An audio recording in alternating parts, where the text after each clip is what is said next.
Oi, gente! Tá começando mais um Deixa eu te contar. E no episódio de hoje, a gente vai falar sobre o Barroco, que surgiu na Europa no século XVI e se expandiu no Brasil em meados do século XVIII. E sobre o neoclassicismo, que surgiu após descobertas arqueológicas em Pompeia e Herculano e que reacenderam o interesse pela arte greco-romana. Além de estar ligado ao iluminismo e à Revolução Francesa, exaltava valores como dever cívico e virtude. No Brasil, chegou com a missão artística francesa e foi usado para simbolizar progresso e civilização.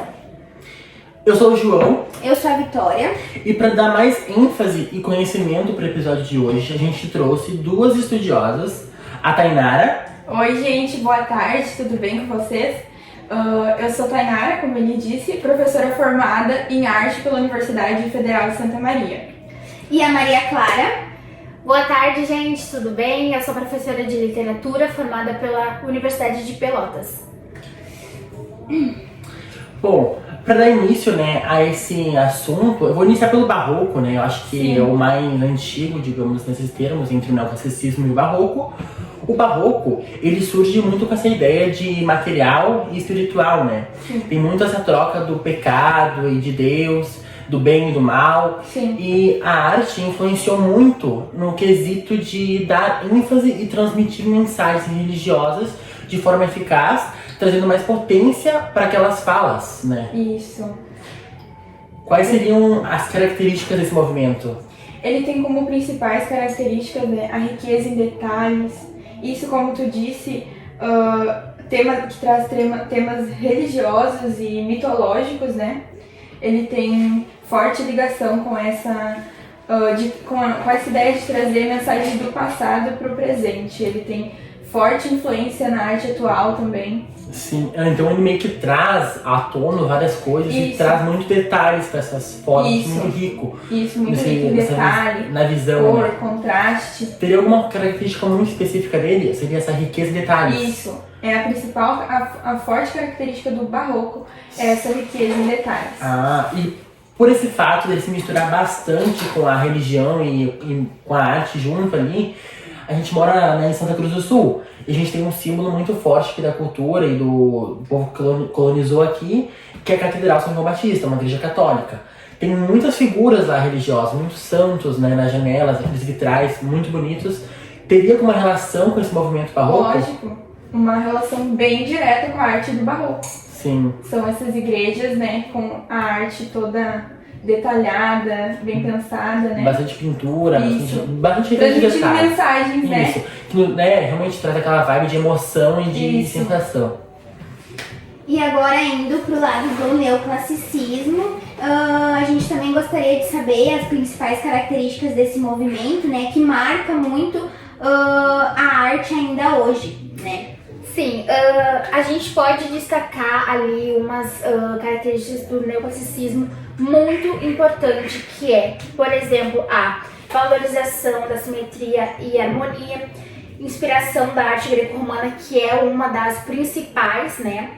A elegância e ordem visual, mistura do clássico com o moderno, isso é muito importante ainda, influência na arquitetura, moda, design e fotografia. E também a gente pode destacar ali o uso da composição simétrica, a iluminação dramática.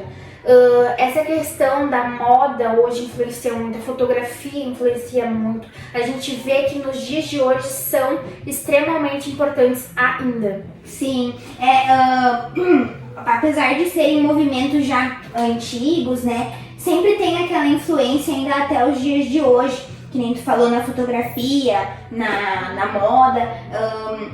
A gente vê, hoje a gente já tem, como que eu posso explicar? Uma dimensão? Isso, é uma dimensão maior, a gente já tem um pouco mais de conhecimento, mas é importante que as pessoas responsáveis, as pessoas que ainda estudam, como vocês que são formadas, né, que retomem pra gente entender ainda mais, porque querendo ou não, isso influencia nos dias de hoje e ainda vai influenciar há muito tempo, né? Sim. Nos traz entendimento e valoriza a cultura que muitas vezes é perdida no meio desse tempo, né? Exatamente. Pode falar. É muito importante nós, professoras de todo mundo, de todo que estamos se formando agora, ter esse conhecimento. Porque, por exemplo, o podcast em si, ele é importante pra gente falar do conhecimento que a gente tem, né? E por mais que a gente estude esses períodos, a gente realmente não sabe como era antigamente. A gente traz o que a gente estuda, o que a gente pesquisa, mas a gente sabe que não é realmente, às vezes, tudo isso. Mas a gente tenta trazer à tona um pouco desses movimentos. Trazer um pouco desses conhecimentos, né? Isso. E na verdade o podcast é uma troca. A gente Isso. apresenta, vocês estão aqui trocando conhecimento de vocês. Ele é uma arte em si, né? Exatamente. Ele é cultura e arte ao mesmo tempo.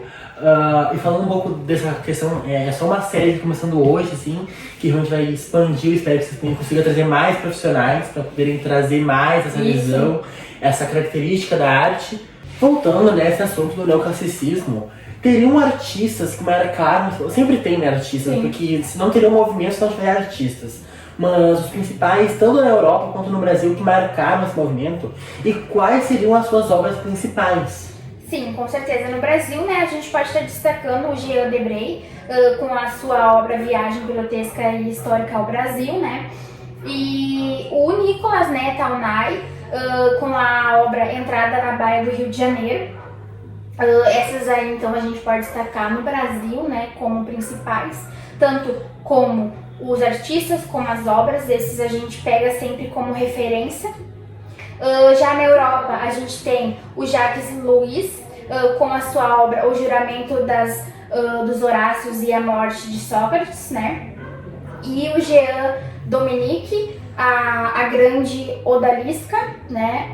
Então esses na Europa a gente também pode destacar como sendo um dos principais. Sim.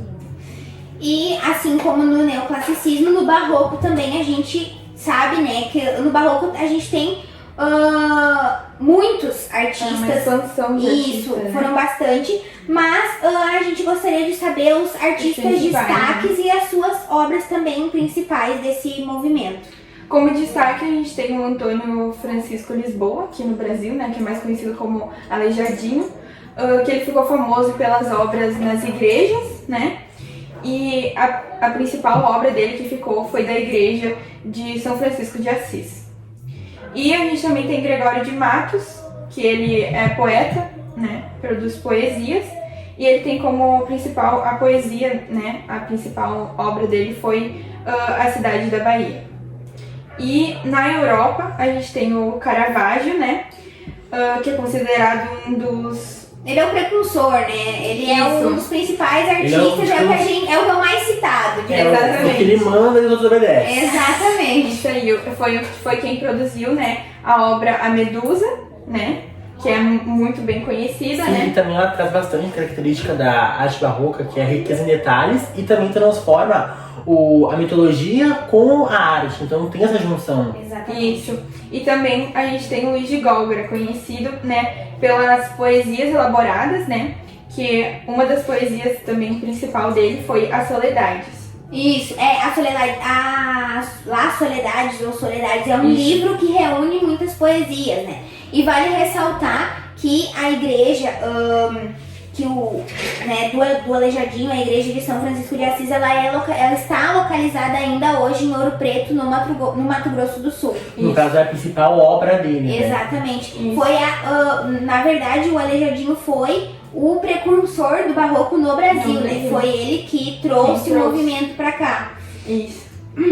E agora a gente gostaria que as meninas, claro, a gente também vai ir citando, isso, a relação entre o barroco e o neoclassicismo na arte de hoje. No caso, na arte atual. Isso, o passado com a atualidade. Sim.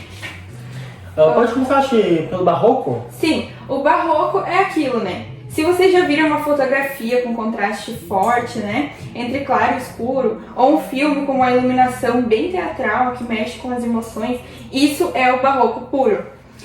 Esse estilo ele influencia desde o cinema até a moda atual, né? A gente vê roupa com muitos detalhes, volumes exagerados, acessórios pesados, né? Sim. E tem muita gente que hoje em dia usa, né? Tudo isso vem do espírito dramático e impactante do barroco. Caso eu comentei antes nessa relação da igreja, da igreja católica em si. Isso, e em muitas obras Isso, contemporâneas, né? né? As próprias figuras, os santos, eles estão representados pela arte barroca também. Isso, então eles estão isso. muito relacionados à dualidade. Que exploram, né, o exagero e o impacto visual Isso. do barroco. Isso mesmo. E agora partindo também para o neoclassicismo, teria alguma característica que tu possa visualizar nos tempos de hoje que traz muita referência do que foi passado lá atrás?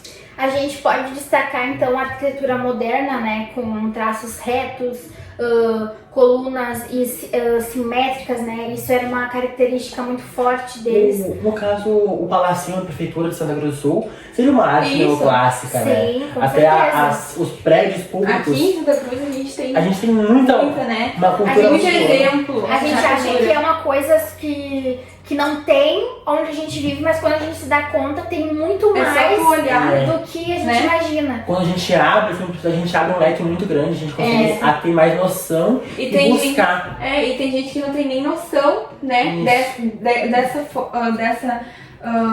dessa coisa que o barroco e o neoclassicismo traz, né, para nossa cultura aqui em Santa Cruz do Sul. Então, basicamente, no caso da nossa sociedade, no nosso ambiente atual que a gente se encontra, a gente tem uma grande referência do barroco, sendo a Catedral São João Batista, com vitrais maravilhosos, bonitos, bem trabalhados, ricos em detalhes, cheios de cor. E também a gente tem a Praça da Bandeira, onde se encontra o Palacinho da Prefeitura, que também é uma arte, um modelo do neoclassicismo, que é muito essa pegada, muito linhas, engenharia, tudo bonitinho, arquitetura básica, digamos assim. Isso. A gente pode ficar muito orgulhoso, né, da nossa cultura, porque a gente acha que isso é só antigamente. Sim, né? a gente tem muito essa visão, né? Que exatamente. agora não tem nada. E tem gente que nem Mas- conhece também, exatamente, né, sobre tipo, que a- tem barroco, neoclassicismo, não sabe nem o que é. A gente passa pela rua e a gente nem sabe. É. E aí é legal a E gente tá trazer ali. isso à tona num podcast como esse, que a gente tem uma ampla audiência, para que as pessoas possam ver e realmente criar mais conhecimento. Isso. E isso é só um início de uma grande série que tá vindo por aí, É. então, gente. Só o início. E, então, acho que a gente se aproxima do final. A gente quer agradecer a participação de vocês, que tiveram um tempinho para vir aqui conversar com a gente sobre esses dois movimentos que foram muito impactantes na sua história e também na arte. Exato, vocês que tiveram um tempo para compartilhar o conhecimento de vocês, né? Vocês que já estão formados, têm uma graduação, dão aula para, né? Talvez quem sabe novos autores, futuros Exatamente, artistas. exato, isso. Né? Então a gente gostaria de agradecer em nome do podcast, no geral, assim. E é isso, a gente vai encerrar então por aqui. Então, se vocês gostaram desse conteúdo, já segue as gurias lá no Instagram, que elas estão postando Isso. tudo sobre. Então é isso, gente. Até o próximo. Obrigada. E semana que vem tem mais um saindo quentinho pra vocês. Tchau, gente! Tchau.